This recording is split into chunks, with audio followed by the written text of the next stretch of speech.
So good morning again, and good afternoon, good day to all of you.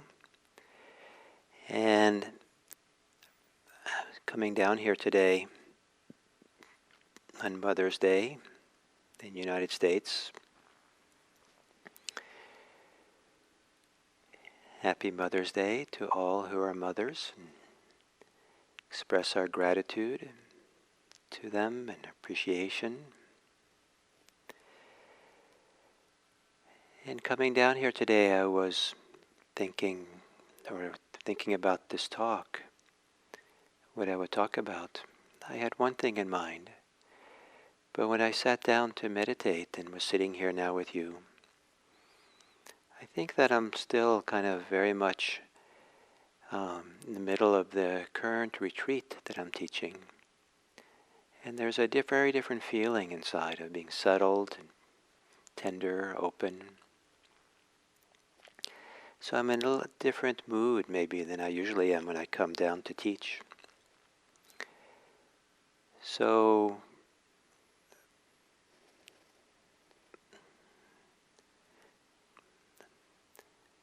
I want to share some of the things I said on the retreat, but it's mostly an excuse to say these things, to try to express something that expresses something tender, or caring, or loving, or something a little bit warmth, settledness, even contentment that I happen to be feeling right now. And it's closely connected to the practice of mindfulness, of sati. Some of you know that these days, after many years of study and practice, that I actually prefer to translate sati, the Buddhist word that's translated as mindfulness most commonly. I prefer to translate it as awareness. And awareness is always something that's occurring in the present moment. Even though it might be directed towards thinking about the future and the past, awareness itself is really always, it's almost coterminous with the present. Our experience of the present is coterminous with our ability to be aware. Here we are aware. And the Buddha talked about this awareness, this sati, this mindfulness, in some really wonderful terms. Sometimes he talked about it as a refuge. Sometimes he talks about it as a pasture. And sometimes he talks about it as an ancestral homeland. And I think of these, but especially, I don't know if refuge always has to have these connotations, but like a nature refuge is a place. A pasture is a place. An ancestral homeland is a place.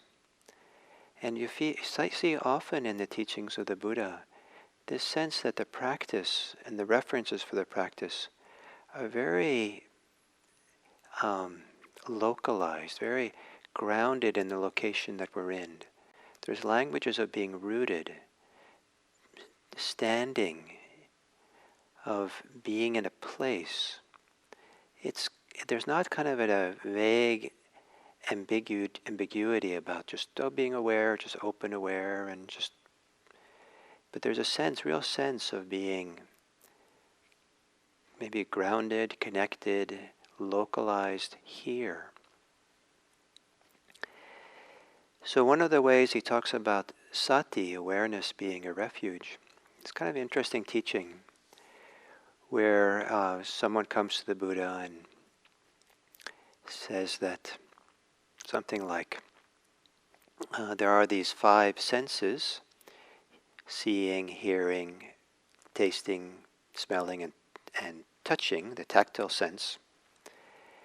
And are these sense perceptions that we have, this ability to sense and experience the world through these 5 sense doors, do they have a refuge? And the Buddha answers yes. The mind is their refuge. I think one of the things he's pointing to in this teaching is that I think it's explicit that each of these sense doors has a different domain, a different pasture. That sight, goes, in a sense, goes out and what it takes in, what it experiences, is sight objects. Ears take in or experience hearing objects, sound objects, and so forth for the other senses. They each have their pasture where they graze, where they pick up things and experience things. And the pasture of each one is distinct. So that the pasture of sight objects is not experienced as sight objects by the ear. The ear hears. What is heard, the noise, the sounds that the ear hears, is a different pasture, a different domain, different realm, in a sense, than what the eyes see, or what smells, or what tastes, or what body touches. There's some kind of distinct way these senses work, that's each of them very distinct from each other. But the mind is their refuge. The mind is what gathers all these together and holds them together. Mind sees and experiences and knows, mind knows the experience of each one. So it's kind of like the clearinghouse or the repository where all these five senses come together. The person who's talking to the Buddha then asks, what is the refuge for the mind? And the Buddha says, the refuge for the mind is awareness, is sati, mindfulness. That the mind takes in all the stuff, knows all the stuff. The mind is partly a place of recognition, of understanding, of comprehension, of central clearinghouse, a reconstruction of a reality, the maker of our reality. Maker in the sense that we take in all the sense data and it gets reconstructed in the mind, hopefully often accurately enough to represent what's out there. But this mind that's working and doing, what is its refuge?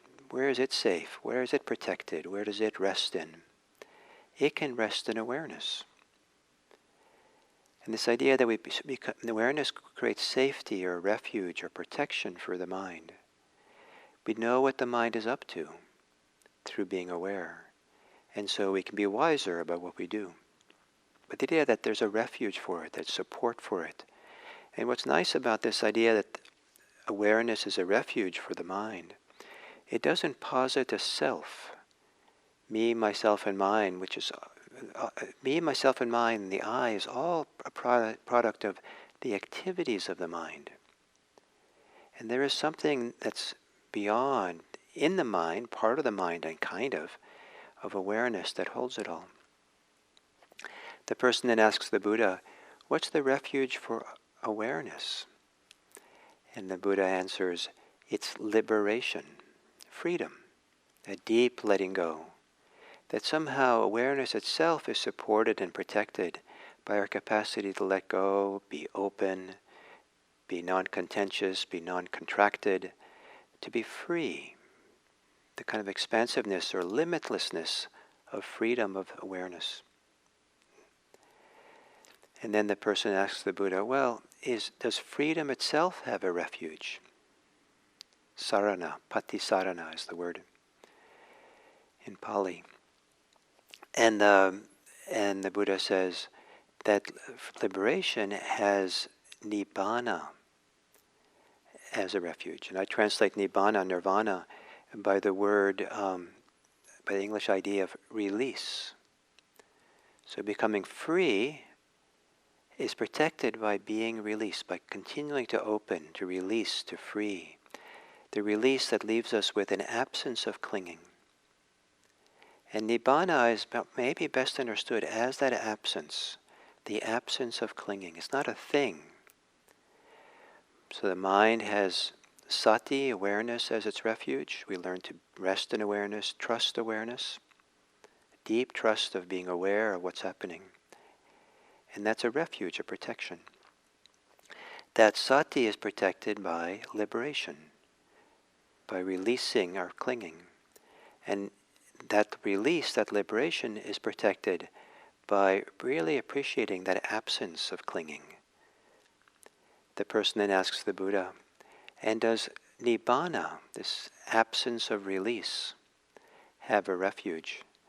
And the Buddha says, now you've gone beyond the realm of questions, or beyond what can be asked appropriately. So the idea that it's a refuge, mindfulness, awareness is a refuge, sati is a refuge. Elsewhere the Buddha talks about sati being a pasture, and the word for pasture is gochara. Go, G-O, is the Pali word for cow. The Indo-European languages, there's a continuity, the connection, they all have the same root. And something as central, as important, that historically, until recently, for human culture, as the cow, some words don't change much. And so in English we have cow, in Norwegian is ku, and in Pali it's go.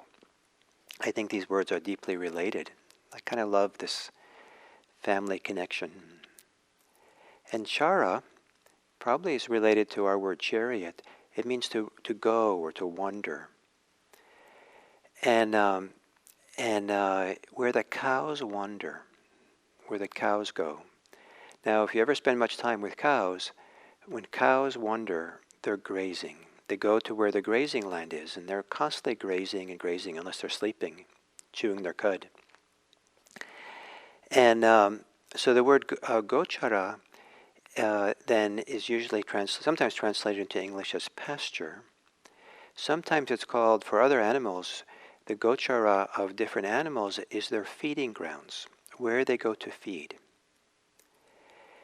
So when the Buddha says that, he says explicitly that the four foundations of mindfulness of the body, mindfulness of feeling tones, mindfulness of the mind states, and mindfulness of the dynamics, inner dynamics of clinging and freedom, that these are the pasture for practitioners. So not only is it a place where we can be, it's if we really want to delve into the world of practice, then we want to stay on the pasture. We want to stay in the place where the practice is. And to know what the pasture is allows us to graze there, allows us to be fed there, to be nourished by it. And certain ways of being with our experience provides us with a contact with reality that can be nourishing and deepening and settling and unifying. And other ways of being in contact with reality are fragmenting, dispersing, contracting, and far from nourishing. Maybe even the opposite, stressful. So if we say that we're sitting in meditation and we're filled with anger about something or fear about something, then and we're thinking about that. We're thinking about how this person said X and I should have said Y, and I'm going to get back on that person, or that person's no good. I have to talk to other people, and just kind of reviewing the story. That's stressful. That's kind of not nourishing way of thinking. So we ask ourselves, where's the pasture at this moment? The pasture is the direct, immediate experience of our anger or our fear or whatever it might be, as is experienced through the body. So it's not a denial of anger or fear or happiness or anything, but rather, where's the place we can be with that experience so that instead of being stressed and denourished, unnourished by it, we get nourished in some deep, important way. Feel it, experience it in an embodied way. And then we're not lost in the story. Experience the feeling tone of it, pleasant or unpleasant.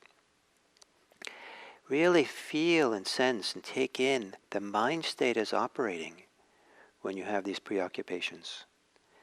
That lends itself to a pasture, to a grazing, to a nourishment that's supportive for us. Or pay attention to the ways in which we're caught and clinging to something, and to where the freedom from it is. So here we have this idea of pasture, of being nourished and being fed. And then the final kind of I want to talk about today is this idea of the ancestral homeland.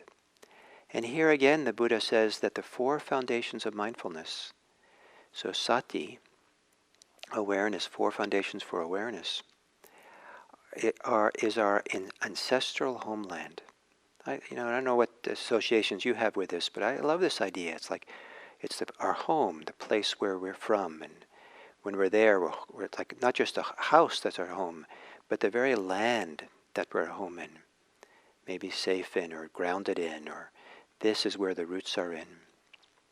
I meant I don't know, now maybe 8 years ago, I went back to a place where I grew up in Italy, lived there for 5 years, and I hadn't been back for maybe 50 years or a long, long time. And it was quite something to be back at that kind of childhood home, ancestral home in a sense. And as soon as I got to some of the places I was familiar with, the smell and the lighting and the kind of, I remember this. It was like, wow, this was like an embodied sense of being nourished by a place. So the Buddha tells a story. He says, kind of an analogy story. He said that in the foothills of the Himalayas, there is this area of jungle, a forested area, where there are lots of monkeys. And this jungle area is their ancestral home. They've lived there for, I guess, a long, long time. And as Buddha said, as long as they stay in that jungle, it's kind of in the foothills, maybe, a certain place, they're safe. Hunters don't come into that jungle. Maybe it's too dense, or maybe it's a little bit too difficult to get up the mountain side of the hill or something. But he said, they're safe. But if the monkeys wander further up into the Himalayas, where it's high, steep cliffs, and maybe very few trees to hang from or hold on to, he said, then they go someplace where they're not safe. They can fall and hurt themselves, get killed. And if they go in the other direction, and they go out onto the plains of northern India, out to the foothills and the jungles, where it's more open and flat and people live, that's where the hunters can catch them. They're exposed. They're not safe high up in the trees where people are not going to get them, I suppose. But if they stay in their ancestral homeland, then they're safe.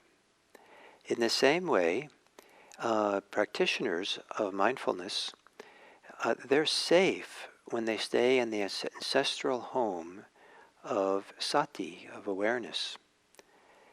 That present moment awareness, present moment attention, being grounded in attention in a place, here, now.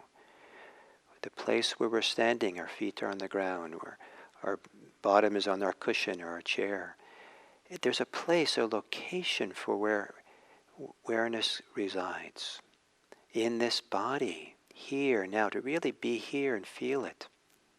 The first foundation of mindfulness. Then we're in our ancestral homeland, in that mindfulness of these things, and there we're safe. And the Buddha doesn't say this, but if we extend the analogy, that if we go out into the place, into the world of people, and we lose our groundedness in our attention, we get preoccupied and swept up in the crowds and the concerns and the activities and what people are saying and doing, and we're part of the arguments, part of all the worldly pursuits that people get caught up in and lost in, and kind of lose themselves, lose their clear, grounded presence. It's very easy to be dangerous. We say and do and activities which are not nourishing, not supportive, actually can be harmful, and that we later regret. We can lose ourselves in the world. It's like being, well grounded and centered in meditation, really feel present, and then deciding to go to be fully absorbed in all the activities of Las Vegas, and pretty soon we're frazzled and not so connected. And then the going up into the high wilderness of the Himalayas, where it's cliffs and mountainsides, is maybe to go into the wilderness or the barrenness where where we disconnect in a different kind of way. We're not in society, not in the world, but we're not grounded in ourselves either. But maybe we're in the high cliffs of fantasy and dreaming about the past and the future, and something which, is kind of very far removed and high up in the Himalayas, high up in our thinking mind, disconnected again, which is also may be a dangerous place. So there is a refuge, there is a pasture to be nourished in, there is a place in which we're safe, our ancestral homeland. All three of these things is referred to as sati, as mindfulness, as awareness.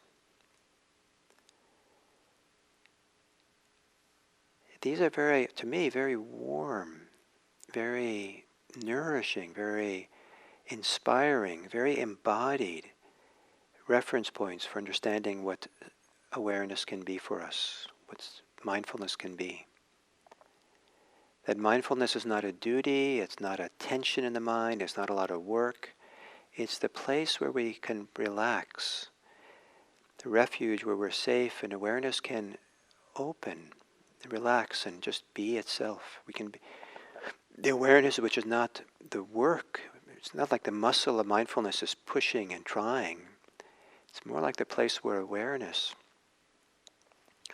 can operate naturally, just relax, trusting awareness. We trust awareness, and more than do awareness, we allow awareness rather than work awareness. Allowing that awareness because it's a refuge. We can relax in there. All the doing and of the mind, the thinking muscle can relax, so we can just trust the inner intelligence.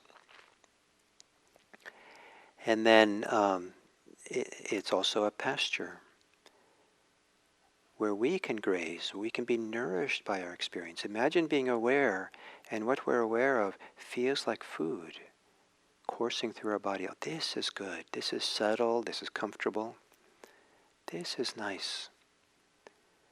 And that it's our ancestral homeland, that we're home. That here we can kind of let go of our self-preoccupation, me, myself, and mine. Because now we're at home, we're here. We're allowed just to be who we are. What a great thing. To sit in mindfulness, sit in meditation, and really you're allowed to be who you are in all your ways. It's an experience not a lot of people have. Society and people and situations, all of them sometimes work against our deep allowing ourselves to be who we are. And in doing that, coming to a deep, deep appreciation for ourselves, a deep care, deep love, deep support. Not because we're selfish and conceited, but actually the opposite, because we're really present in a deep way. So here we are. Here you are. You're in a location listening to this. That location, to be grounded, to be centered, to be here, to really be present with your body. It's in this location, always in this location, always in the place you're at, where the refuge is found. This refuge of awareness, of mindfulness, awareness of the body, awareness of the feeling tones, awareness of mind states, and awareness of how we're caught and how we're released. May it be that you're delighted and happy with your capacity to trust awareness. Trust awareness so it becomes your support. Thank you.